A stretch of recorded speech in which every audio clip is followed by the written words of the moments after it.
कदापि नाही. आपण बाहेरील वस्तूमध्ये बदल घडवून आणून हे सर्व भावस्य जिंकणे शक्य नाही. लहानसा मासा पाण्यातल्या आपल्या सगळ्या शत्रूंच्या तडाख्यातून निसटू शकतो. तो तसे कसे भासतो? पंख उगवून घेऊन पक्षी बनून आकाशात उडून जाऊन तो मासा पाण्यात किंवा हवेत बदल घडवून आणत नसतो. तो बदल घडवून आणतो स्वतःमध्येच. बदल नेहमी विषयीमध्ये स्वतःमध्येच घडवून आणायचा असतो. क्रमविकासाच्या समस्त प्रक्रिया स्वतःमध्ये बदल घडवून आणूनच प्रकृतीवर जय मिळवता जात असल्याने तुमच्या निर्देश येईल.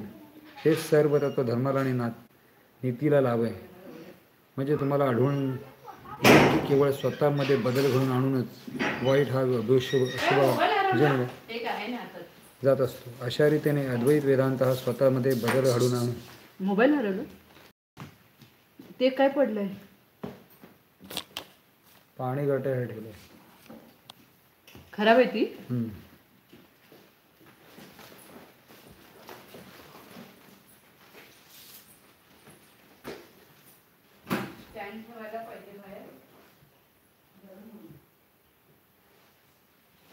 स्वतःमध्ये घडवून आणायचा असतो. कर्मविकासाच्या समस्त स्वतःच्या मध्ये बदल घडवून आणूनच प्रकृतीवर विजय मिळवला जात असल्याने तुमचे निर्देशील हेच तत्व तुम्हाला धर्माला नीतीला लाभ. म्हणजे तुम्हाला वाईट येईल की केवळ स्वतःमध्ये बदल घडवून आणून वाईटावर अशुभावर जय मिळवता जात असतो.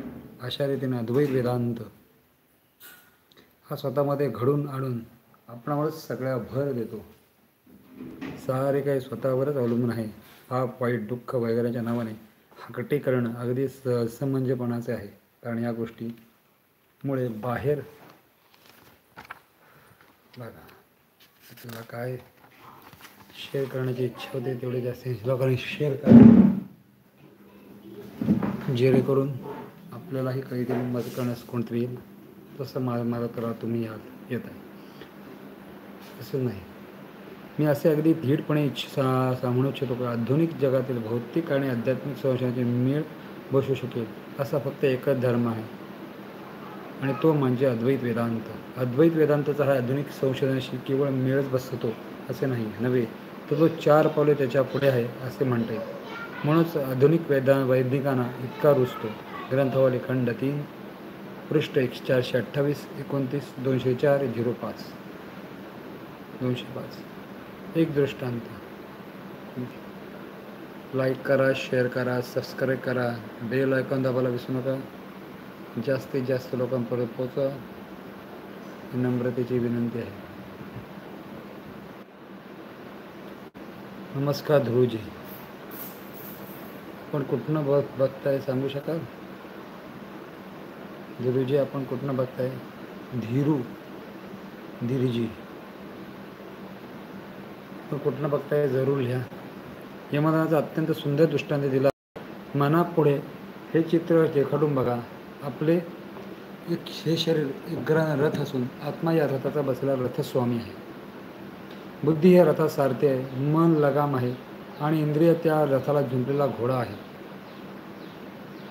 नीट वळण दिल्या गेल्यामुळे ज्याचे घोडे काबूत आहेत त्याचा लगाम पक्का असून बुद्ध सारथीने तो नीट सावरून धरला आहे. तो सर्व परमपदास पोचतो. वळ ज्याच्या रथाचे इंद्रियरूपी घोडे काह्यात नाहीत आणि नेहमी मनरूपी लगाम नीट सावरले नाही त्याचा रथ अखेर विनाशप्रत जातो. ग्रंथावली खंड 3 पृष्ठ 255-56. नैतिक आणि धर्म. आपले अंतरंगे ज्यावेळी प्रत्यक्ष अनुभवते केवळ मला सांगतो, स्वतःच्या अंतरात ज्यावेळी आपला प्रत्यक्ष अनुभव येऊ लागतो त्यावेळी धर्माला खरी सुरुवात होते. खरोखर धर्माचा अरुणोदय म्हणता येईल. तेव्हाच आपण खरोखर एक नीतिवान होऊ. सध्या आपण पुरुषापेक्षा काही विशेष अधिक नीतिवान नाही. समाजाच्या चाबकानेच आज आपल्याला थोपवून धरले आहे. तुम्ही चोऱ्या केल्यात तरी मी तुम्हाला काही शिक्षा करणार नाही असे जर समाज आज आपल्याला वचन देईल तर एकमेकांना लोभण्यासाठी आपण एकमेकांवर नुसते तुटून पडू. पोलिस शिपाई आपल्याला नीतिमान बनवत असतो. समजा काय म्हणाल, लोक काय म्हणतील या धनाकेनेच आपण आज नीती नियमाने पाळत आहोत. भैरवी खरोखर पाहता आपण पशुपेक्षाही फारसी वरचढ नाही. एक विधान किती खरे आहे हे आपण आपल्या आत पूर्तपणे जाणून आहात. म्हणून आपण ढोंगीपणा सोडून द्या.